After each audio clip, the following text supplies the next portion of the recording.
Attention students, because you have chosen not to take down the tent, you have 5 minutes to disperse. Failure to disperse will result in student conduct. Students ignored multiple warnings to break up protests at Stony Brook. You're watching Newsday TV. I'm Ken Buffa. They ignored the warnings and continued to protest the Israel-Hamas war into the night. Sherry Einhorn has the details. We're here at Stony Brook University. We've been here on campus since around noon, covering a pro-Palestinian protest. I'm going to step out of the shot. Drew's going to show you what's going on behind me right now.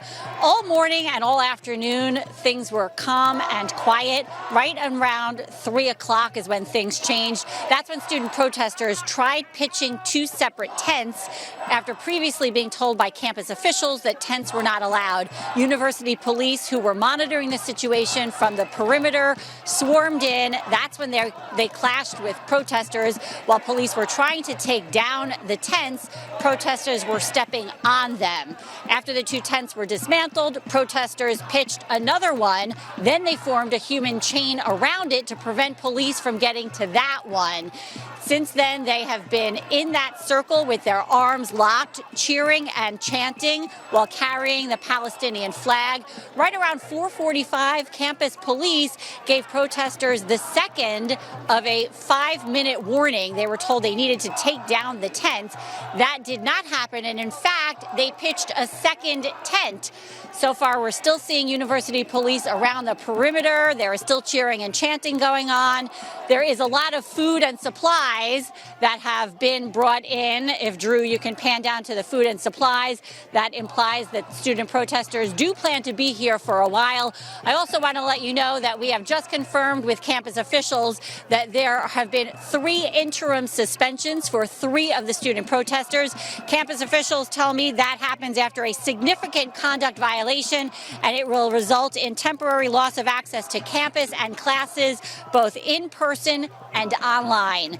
We are here monitoring the situation, and we will have the latest for you as soon as it happens. For now, I'm Sherry Einhorn reporting for Newsday TV at Stony Brook University. Now, to read the latest in the Stony Brook protests, go to Newsday.com, click Get More, below the Newsday TV video box. And a Lindenhurst man pleaded guilty today to a deadly crash that killed 4 members of a family. Michael D'Angelo admitted to driving more than 100 miles per hour while high on cocaine and fentanyl last August on Sunrise Highway. The 33-year-old could face up to 21 years in prison. And the village of Westbury is getting a makeover. A $7 million project just started at Maple and Union Avenues. There will be new sidewalks, trees, bike racks, and benches. It will take roughly 1 year to complete. Newsday Sports is brought to you by King O'Rourke Automotive Group. The 76ers stunned the Knicks with a come-from-behind overtime win to force Game 6. Newsday Knicks reporter Steve Popper takes a look at what happened at the Garden. The Knicks were at Madison Square Garden tonight with a chance to close out their opening round playoff series against the Philadelphia 76ers, and they had an opportunity to do it the way they've done it all year, by outworking, out-hustling, outsmarting teams in the final minutes. But this time, with 28 seconds left, a 6-point lead, they just made mistake after mistake, saw Tyrese Maxey take over the game, send it to overtime, and from there, the Knicks just continued mistakes, missed shots, turnovers, things that just will haunt them for the next 2 days as they head to Philadelphia for Game 6 on Thursday night. It's frustrating, obviously the way it happened, but we can't hang our heads, and we got to come back stronger and be ready to go and just learn from what we did. Jalen Brunson led the Knicks with 40 points, another heroic effort, but the Knicks could not match Tyrese Maxey's huge shot, making 46 points, a 4-point play, and a 3-point play in the final 28 seconds of regulation. Josh Hart missed a free throw that could have given them a 4-point lead. They bemoaned that they also didn't foul when they had a chance up 3. With 8 seconds left, allowing Maxey to convert a 34-footer. These are things that they'll think about. They'll correct in film tomorrow and try to go back to what they hope is a home away from home in Philadelphia on Thursday night. This is Steve Popper for Newsday Sports.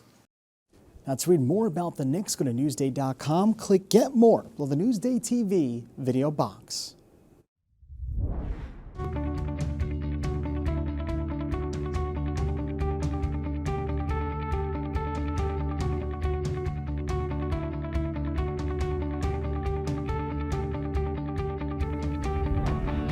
A unique dome home is for sale out in Montauk. Ariel Dollinger has a story you'll see only in Newsday.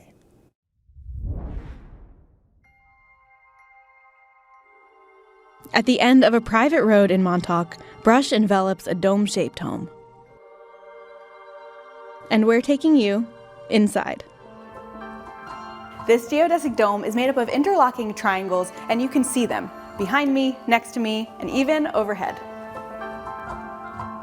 Built by artist and inventor Eugene Tallarico, starting in the mid-70s, this home is now on the market for just under $3 million. The owner, Eugene Tallarico, had a vision in mind, and as you can see, he brought it to life. So tell me about these bedrooms. All the bedrooms have hardwood floors in them, and just the detail, you know, it's something that's very hard to find everywhere else. A lot of natural sunlight. So this would be the primary bedroom. The late owner, he was a painter actually. Throughout the entire house, you'll see paintings that he's made. There's one on the wall right there. Did he do the stained glass? Yes. Oh, really? Yes. Wow. There are 3 beautiful bathrooms and a full kitchen. But the really cool thing is this surprise staircase that leads to a secret sitting area. What can we see from up here? So you definitely have a nice view to Connecticut from here. Back outside, a deck with built-in seating adds even more character. When I used to visit the late owner, he would always be out here just enjoying and soaking in the sun. What was he like? He was a good guy. Funny, you know, and as you can see, very creative. For Newsday TV, I'm Ariel Dollinger. A major restoration aims for a little flair at the World's Fair Pavilion. Steve Langford has a story you'll see only in Newsday.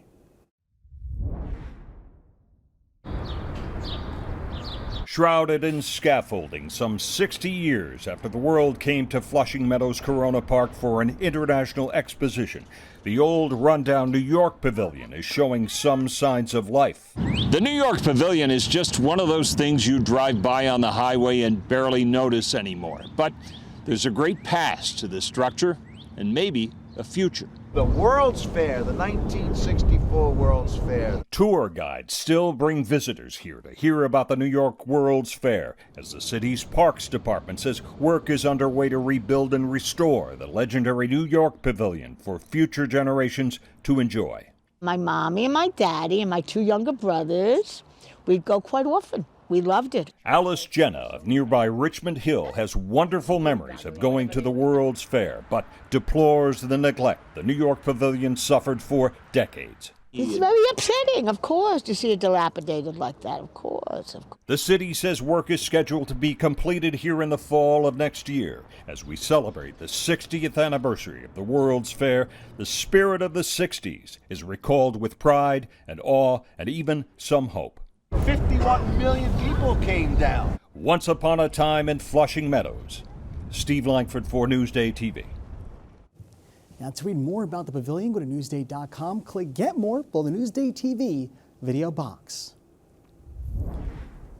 Now let's take a look at your cloudy Long Island weather. It was a gorgeous day outside today. If you were able to get out there, you can see tonight we may have some showers and temps will drop into the mid-40s. Looking at tomorrow, you will see that we do have some cloud cover overhead.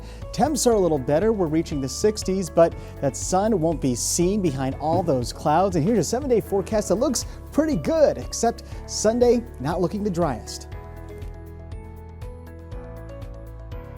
Long Island weather is brought to you by Fire Island Ferries.